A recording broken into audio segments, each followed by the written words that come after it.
DRG Kids.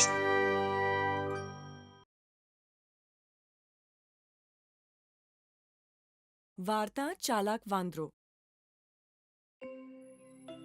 વિક્રમગઢના જંગલમાં એક ખતરનાક સિંહ પોતાની સિંહણ સાથે રહેતો હતો. જંગલમાં સિંહ અને સિંહણ એક મોટી ગુફામાં રહેતા હતા.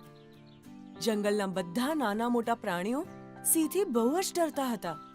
સિંહ રોજ સારો શિકાર કરીને લાવતો અને પોતાની સિંહણને સારું ભોજન જમાડતો હતો.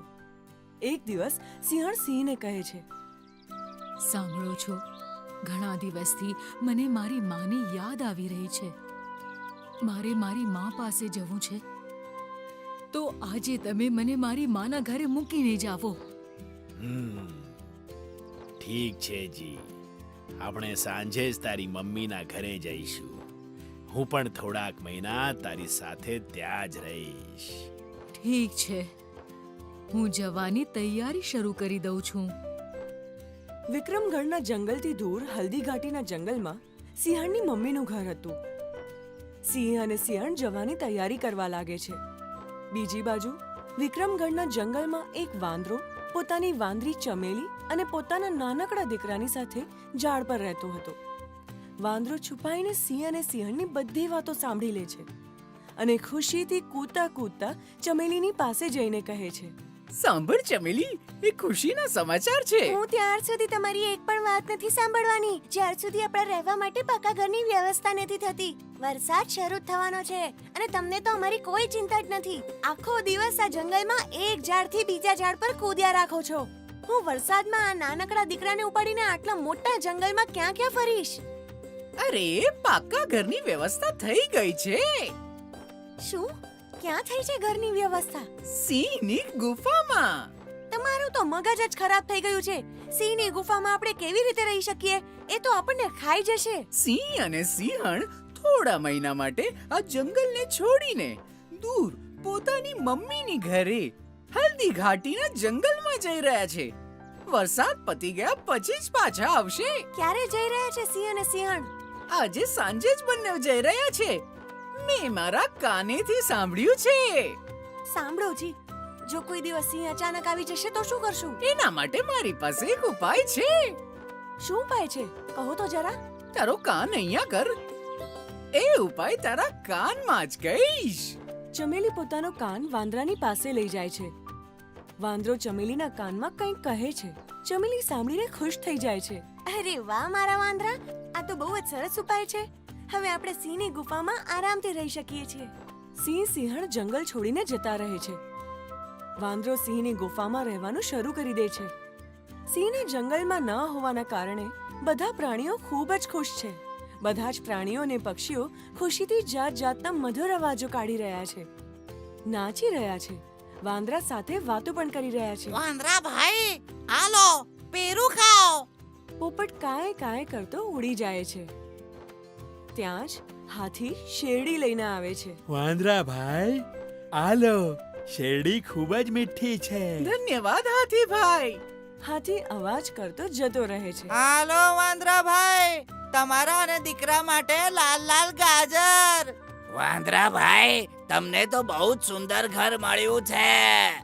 ધન્યવાદ ગધેડા ભાઈ. આ જ પ્રમાણે દિવસો વીતતા જાય છે. વાંદરાનો પરિવાર સિંહની ગુફામાં મજામાં રહેવા લાગે છે. ક્યારેક વરસાદ પડે છે. ચમેલી અને એનો દીકરો ખૂબ મસ્તી કરે છે. સાંભળો જી, મને બહુ બીક લાગી રહી છે. કેમ? ઘણા દિવસો વીતી ગયા છે. સિંહ આવશે તો આપણને મારી નાખશે. ચોમાસું પણ ખતમ થવા આવ્યું છે. ચિંતાનું કોઈ કારણ નથી ચમેલી, હું છું ને. કહેતા વાંદરો ગુફાની બાજુમાં આવેલા આંબાના ઝાડ પર ઝડપથી ચડી જાય છે. થોડા દિવસો વીતી ગયા પછી એક રાત્રે જંગલમાં મૂશળધાર વરસાદ પડે છે. વાંદરો, ચમેલી અને એમનો દીકરો ગુફામાં વરસાદ રોકવાની રાહ જોતા હોય છે. જંગલના બધા પ્રાણીઓ અને પક્ષીઓ પોતપોતાના દરોમાં વરસાદથી બચવા માટે છુપાઈને બેસે છે અને વચ્ચે આકાશમાં વીજળી કડકે છે અને વાંદરાનું બચ્ચું ડરીને માં સાથે ચોંટી જાય છે. સાંભળો જી, દીકરાને બહુ જ ડર લાગી રહ્યો છે. લાવ, દીકરાને મને આપી દે, હું એને સુવડાવી દઉં છું. વાંદરો દીકરાને પોતાના ખોળામાં લઈને સુવડાવવા લાગે છે. એ જ પ્રમાણે રાત વીતી જાય છે. સવાર પડે છે. વરસાદ રોકાઈ ગયો છે. બધા પશુ પક્ષીઓ પોતપોતાના દરોમાંથી નીકળીને પંખો ફફડાવે છે. ત્યારે જ અચાનક એક કાગડો જોર જોરથી બૂમો પાડતો જંગલમાં અહીંયાથી ત્યાં બધાને સાવચેત કરતા ઉડી રહ્યો હતો. એ કહી રહ્યો હતો, સાવચેત! સિંહ જંગલની તરફ આવી રહ્યો છે. મેં પોતાની આંખોથી જોયું છે. સાવચેત! સિંહ આવી રહ્યો છે. કાઉ કાઉ! ચમેલી કાગડાની વાત સાંભળીને ડરી જાય છે અને વાંદરાને કહે છે, સાંભળો જી, સિંહ જંગલમાં આવી રહ્યો છે. હવે આપણે ક્યાં જઈશું? કંઈક તો કરવું જ પડશે. અહીંયા તો સિંહ બધાને ખાઈ જશે. કાંઈ જ કરવાની જરૂર નથી. હું છું ને. જ્યારે સિંહ અહીંયા આવશે ત્યારે તું એ જ ઉપાય કરજે જે મેં તને કાનમાં કહ્યો તો. ઠીક છે જી, હું એવું જ કરીશ. હા, પછી સિંહ પોતાની જાતે જ અહીંયાથી જતો રહેશે. બાકીના પ્રાણીઓ પણ અહીંયાથી ત્યાં ભાગી રહ્યા હતા. સિંહના આવવાના સમાચાર સાંભળીને આખા જંગલમાં ખળભળાટ મચી ગયો હતો. બધા અહીંયાથી ત્યાં છુપાવવાના પ્રયત્નો કરી રહ્યા હતા. એટલામાં જંગલમાં સિંહની ગર્જનાનો જોરથી અવાજ આવે છે. જંગલમાં સન્નાટો છવાઈ જાય છે. જંગલ એકદમ શાંત પડી જાય છે. સિંહ ગર્જના કરતો પોતાની ગુફાની તરફ જઈ રહ્યો હતો. બધા પ્રાણીઓ છુપાઈ છુપાઈને સિંહને જોઈ રહ્યા હતા. વાંદરો પરિવારની સાથે સિંહની ગુફાની અંદર જ હતો. સિંહ જેવો પોતાની ગુફાની પાસે પહોંચે છે એવી ગુફામાંથી ચમેલીની બૂમો સંભળાવા લાગે છે અને એના દીકરાનો રડવાનો અવાજ. સાંભળો જી, જલ્દીથી દીકરા માટે સિંહનું માંસ લઈને આવો. દીકરો ભૂખ્યો છે. આજે દીકરાને સિંહનું માંસ જ ખાવું છે. ઠીક છે, ઠીક છે. હમણાં જ લઈને આવું છું. બસ આમ ગયો અને આમ સિંહનો કાન પકડીને લઈ આવ્યો. અરે જલ્દીથી સિંહનું માંસ લઈને આવો ને. અહીંયા સિંહ બંનેની વાતો સાંભળીને ગભરાઈ જાય છે. મનમાં ને મનમાં જ વિચારે છે, ખબર નહીં આ તે કયું ખતરનાક જાનવર છે જેનો દીકરો સિંહનું માંસ ખાય છે. તો આ લોકો તે વળી શું ખાતા હશે? ના, હું ગુફામાં જઈને મારો જીવ નહીં આપું. અહીંયા મારા જીવને જોખમ છે. સિંહ જોરથી જંગલની બહારની તરફ ભાગવા માંડે છે. બધા પ્રાણીઓ હસવા લાગે છે. શું થયું મહારાજ? હજી હમણાં તો આવ્યા છો ને તરત જાવ છો? બસ આમ જ એક કામ યાદ આવી ગયું છે. બધા પ્રાણીઓ જોરથી હસે છે. જેવો સિંહ જંગલમાંથી બહાર પહોંચે છે એને ચતુર શિયાળ મળે છે. શિયાળ સિંહને વાંદરાની વાત કહે છે, પણ સિંહને શિયાળની વાત પર વિશ્વાસ નથી બેસતો. તો શિયાળ કહે છે, ઠીક છે, તો હું તમારી સાથે આવીશ. ત્યારે જ તમને વિશ્વાસ થશે.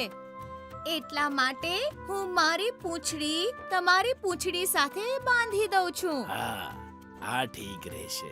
બંને પૂંછ બાંધી લે છે અને ગુફાની તરફ આવે છે. ચમેલી શિયાળને સિંહની સાથે ગુફા તરફ આવતા જોઈ જાય છે અને વાંદરાને કહી દે છે. વાંદરો ફરીથી એ જ ઉપાય અજમાવે છે.